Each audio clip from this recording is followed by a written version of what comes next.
Hello foodies, welcome to Foodie Mom channel. இன்னைக்கு நம்ம நண்டு குழம்பு எப்படி வைக்கிறதுன்னு பார்க்கலாம். ஒரு பாத்திரத்தை சூடு பண்ணிருக்கேன். அதுல 3 டேபிள்ஸ்பூன் எண்ணெய் ஆட் பண்றேன்.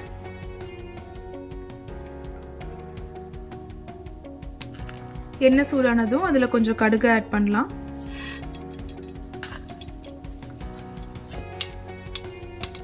கடுகு பொரிஞ்சதும் ஒரு 1/2 டீஸ்பூன் வெந்தயம் ஆட் பண்ணலாம். அது கூட கொஞ்சம் கருவேப்பிலை ஆட் பண்றேன். பொடியா நறுக்கி வச்ச சின்ன வெங்காயம் 1 கப் ஆட் பண்றேன்.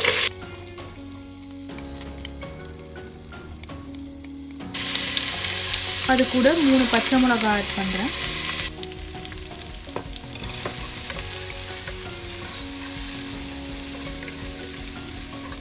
இப்போ நம்ம வெங்காயம் வதங்கிடுச்சு. ஒரு பெரிய தக்காளியை கட் பண்ணி வச்சிருக்கேன், அதை ஆட் பண்ணிக்கலாம். தக்காளி கொஞ்சம் நேரம் குக் பண்ண விடுவோம். இப்போ நம்மளோட தக்காளி ஓரளவு குக் ஆயிடுச்சு. நான் 2 கிலோ நண்டு க்ளீன் பண்ணி எடுத்து வச்சிருக்கேன், அதை ஆட் பண்ணிடுறேன்.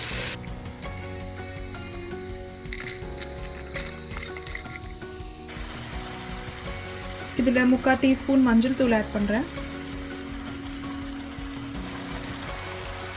2 டீஸ்பூன் மிளகாத்தூள் ஆட் பண்ணுறேன். கூட 2 டீஸ்பூன் மல்லித்தூள் ஆட் பண்ணுறேன்.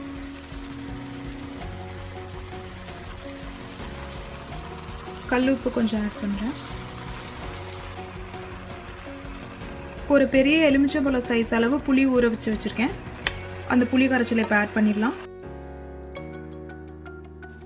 இந்த குழம்புக்கு தேவையான பேஸ்ட்டுக்காக 7 சின்ன வெங்காயம், 1 கப்பு தேங்காய், 2 டீஸ்பூன் ஜீரகம், இது 3 எடுத்து நல்லா பேஸ்ட் மாதிரி அரைச்சி எடுத்துக்கலாம். தேங்காய், வெங்காயம், ஜீரகத்தை அரைச்சி பேஸ்ட் ரெடி பண்ணியாச்சு, அதை ஆட் பண்ணிடலாம்.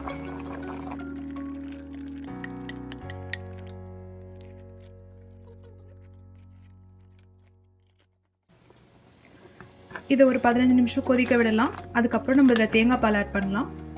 இப்போ இந்த குழம்பு ஒரு 15 நிமிஷம் கொதிக்க விட்டாச்சு. நம்ம வெங்காயத்தை அரைச்சி போட்டதோட பச்சை வாடையெல்லாம் போயிடுச்சு. ஒரு பாதி தேங்காய், அதாவது ஒரு 2 கப்பு தேங்காவை அரைச்சி பால் எடுத்திருக்கேன். ஃபஸ்ட்டு எடுத்த திக்கான பாலை இப்போ ஊற்றலை, அதே தேங்காவை போட்டு 2ஆவதாக எடுத்த பால் இது கொஞ்சம் தண்ணியாக இருக்கும், அதை முதல்ல இப்போ சேர்த்துடலாம். இதை இன்னொரு 7-8 நிமிஷம் கொதிக்க விடலாம். இந்த குழம்பு இப்போ நல்லா கொதிச்சிருச்சு. இது கூட அரைச்சி வச்சிருந்த முதல் தேங்காய் பாலை ஊற்றிடலாம். முதல் பால் ஊற்றினதுக்கப்புறம் அடுப்பை லோ ஹீட்டில் வச்சிடலாம், ரொம்ப கொதிக்க விட வேண்டாம். இதை ஒரு 5 நிமிஷம் வைக்கலாம். லைட்டாக ஒரு கொதி வந்தோடனே இதை ஆஃப் பண்ணிடலாம்.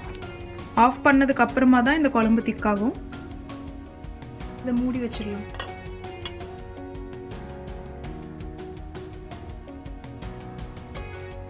இப்போ இதில் கொதி வந்துருச்சு, இதை ஆஃப் பண்ணிடலாம். நம்மளோட குழம்பு ரெடி. இது கொஞ்சம் வார்மாக இருக்கும் போது சாப்பிட்டா திக்காக கொஞ்சம் டேஸ்ட்டாக இருக்கும். இது கொஞ்சம் நேரம் செட் ஆகுற மாதிரி விடலாம்.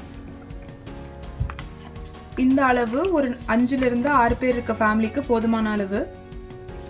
கம்மியாக சமைக்கிறீங்கன்னா மசாலாவையும் தேங்காவையும் கம்மி பண்ணிக்கோங்க. இந்த குழம்ப ரைஸுக்கோ இட்லிக்கோ ட்ரை பண்ணுங்கள், ரொம்ப நல்லாயிருக்கும்.